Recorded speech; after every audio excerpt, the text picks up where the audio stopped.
Welcome to the vlog. Do you find yourself blowing up after every hill? Does your lungs want to burst? Are your legs complaining? In this video, I'm going to give you some tips on how to climb at a low heart rate. One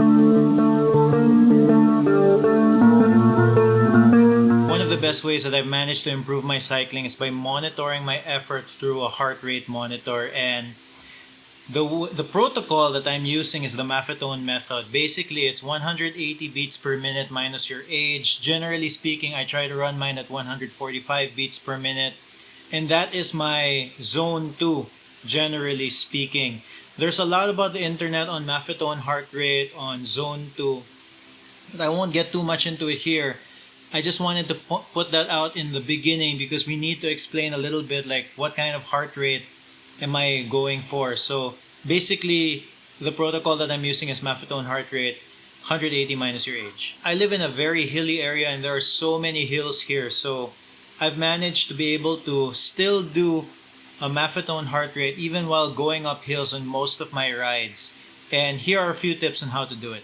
First thing you'll need is a heart rate monitor. I use the heart rate monitor on my Garmin watch. You can also get the chest mount heart rate monitor.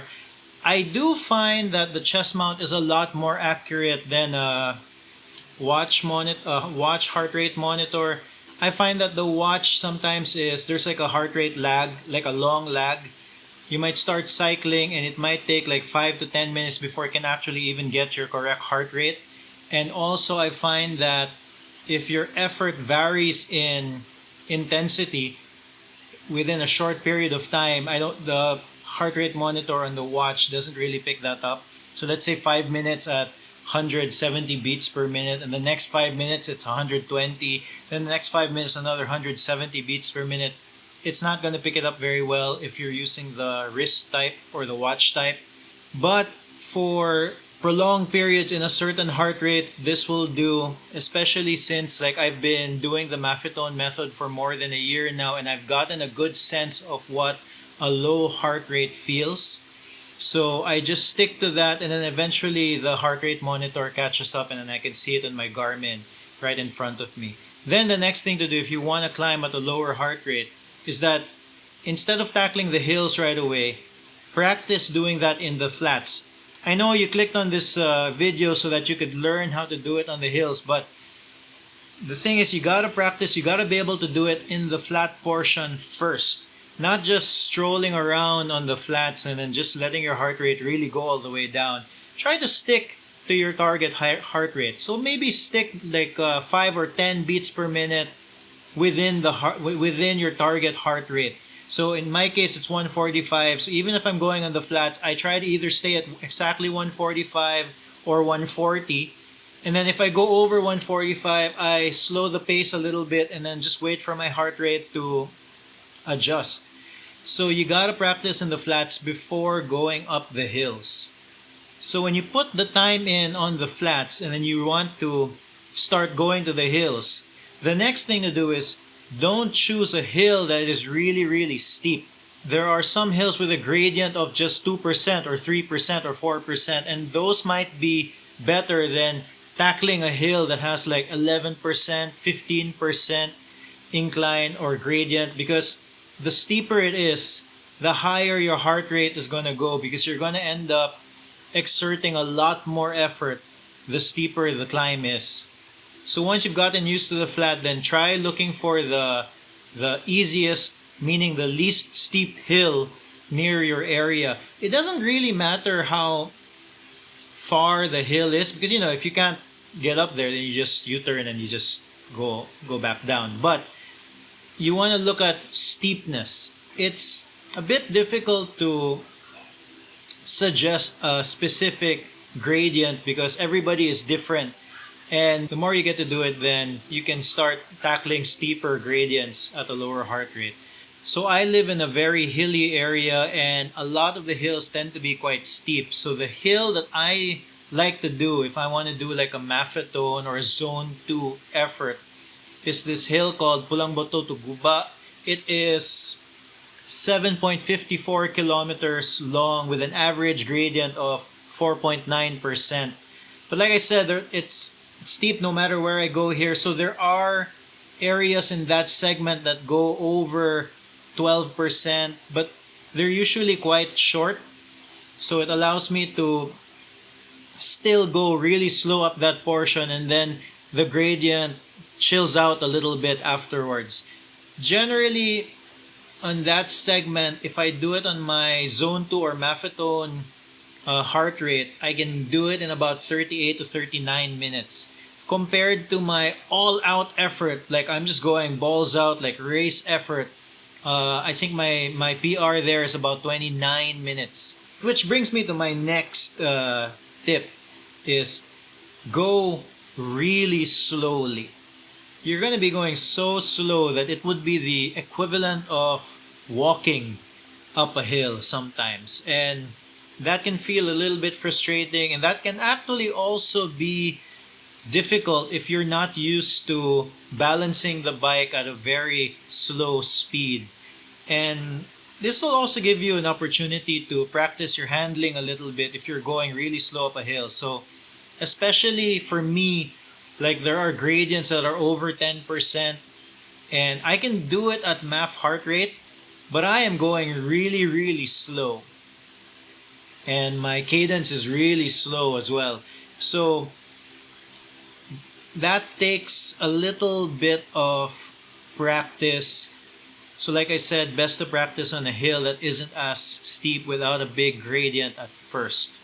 The key is to be patient because it is going to take a lot of time.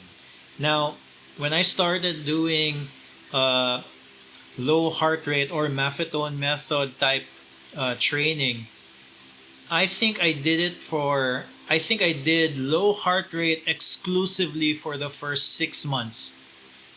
I didn't do any hard efforts, and it took a long time and a lot of consistency and just doing it over and over and over again before seeing any gains. So the low heart rate thing is you're going to see a lot of gains. Your aerobic base is going to improve, but you'll need to be patient. It's going to take quite some time before you'll see any of those gains.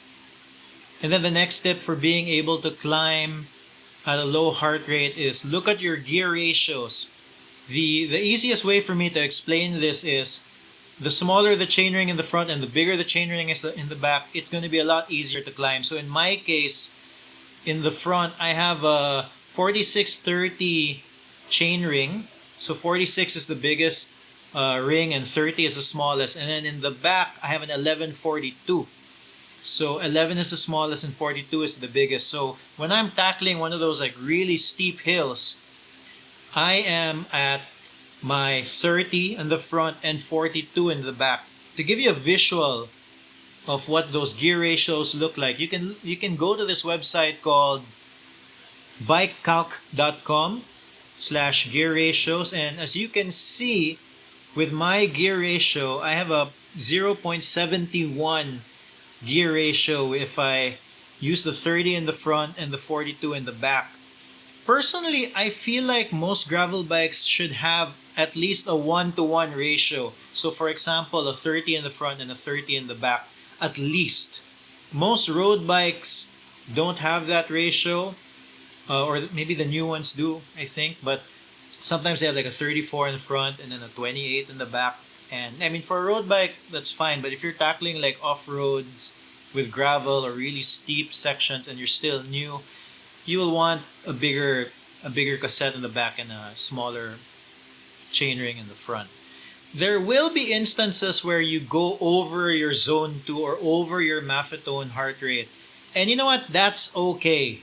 It's not that big a deal that's why I like using the Garmin, because it's right there in front of you and you can see it as it is happening. If your heart rate jumps up, then you could see it right away and then you can manage your effort. So when I see it go over 145 and then I notice it, then I start, I take a deep breath, I slow my cadence, I try not to go as fast. So when that happens, just wait for your heart rate to go back down and just try to stick to it as much as possible. Don't get frustrated if you go over. The key is consistency, and you don't have to be perfect. No one's perfect. but try to be as consistent as possible if you are aiming to have a low heart rate. Don't aim for perfect, aim for good enough. And lastly, but yet again, I'm saying this again, don't race up a hill. Go slow. I think why a lot of new cyclists have difficulty going up a hill is because on the flat portion, they're going at a certain speed and they're used to going at a certain speed, and then as soon as the road pushes you back because of the gradient, because of gravity, you're going significantly slower than the speed that you are used to. And then you feel like you need to exert more effort to get back to that speed. And I think you have to get to that mindset that, especially if you are new to cycling, going up a hill is going to be much slower. This sounds so obvious. It's going to be much slower than on a flat road. Like a lot slower. So how do you go slow? How do you go up a hill without getting tired? I have a whole other video. In fact, it's my most popular video, how to climb a hill without getting tired. I think that's what it was called. It doesn't really focus too much on heart rate, but it's the same thing, and there's a lot of little tricks there on how to be able to climb without getting your heart rate to go up the roof. If you have any more tips on how to climb without letting your heart rate go over your zone 2, put them in the comments below. I would love to hear about it, and I'm sure a lot of people who watch this video would want to read about it as well. Alright, no boring days. Please subscribe.